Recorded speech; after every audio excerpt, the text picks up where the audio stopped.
সকলকে স্বাগত। আজকে আমি এখানে 500 গ্রাম পনির নিয়েছি, এটা ভাপা করব। চলুন আমি এখন এটা ভেজে নিই। তেল গরম হয়ে গেছে, এবার আমি তেলের মধ্যে দিয়ে দিচ্ছি সামান্য হলুদ, কাশ্মীরি লঙ্কার গুঁড়ো। পনিরগুলোকে হালকা করে ভেজে নেব। পনিরটাকে আমি লো ফ্লেমে ভেজে নিচ্ছি, কড়া করে ভাজলে পরে স্টিফ হয়ে যাবে, তাই আমি এটা হালকা করে ভেজে নিচ্ছি। এরকম হালকা করে পনির ভাজলে পরে পনিরের ফ্লেভারটা পুরোই পাওয়া যায়। এটা ভাজা হয়ে গেছে, তুলে নিচ্ছি। এই একই পদ্ধতিতে আমি সব পনিরগুলোকে ভেজে নেব।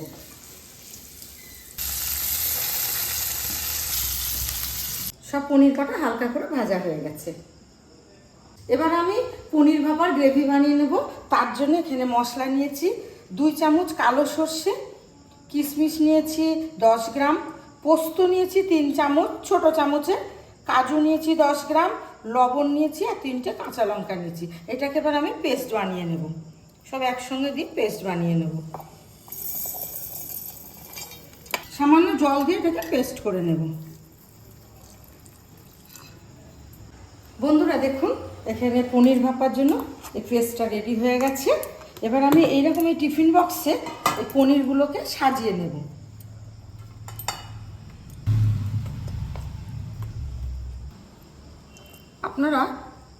বন্ধুরা আপনারা এইভাবে বাড়িতে এই পনির ভাপা বানাবেন। ভালো লাগলে ভিডিওটিতে লাইক, কমেন্ট, শেয়ার করবেন আর অবশ্যই চ্যানেলটিতে সাবস্ক্রাইব করবেন। এগুলো সাজানো হয়ে গেছে, এবার আমি এই পেস্টটা এর উপর দিয়ে দেবো। মিক্সি ধোয়া জলটা এর মধ্যে দিয়ে দিচ্ছি। 2 চিমটে হলুদ, কাশ্মীরি লঙ্কার গুঁড়ো ওই সামান্য 2 চিমটি মতো দিয়ে দিলাম। এবার দেব সরিষার তেল। এটাই হচ্ছে আসল স্বাদ পনির ভাপার। সর্ষের তেল দিয়ে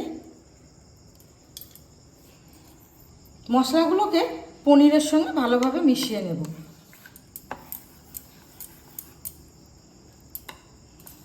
এবার দিয়ে দেবো 4টে কাঁচা লঙ্কা। ঢাকনা চাপা দিয়ে দেবো।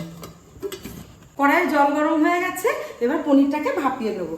এই জলের মধ্যে আমি একটা স্ট্যান্ড দিয়ে দিলাম আর এই টিফিন বক্সটা এর মধ্যে বসিয়ে দিলাম আর ঢাকনা চাপা দিয়ে 8 থেকে 10 মিনিট মতো আমি ভাপ দিয়ে দেবো।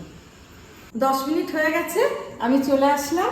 এবার ঢাকনাটা সরিয়ে এটা গ্যাসটা অফ করে দিচ্ছি। এবার খুলে দেখি কেমন হয়েছে।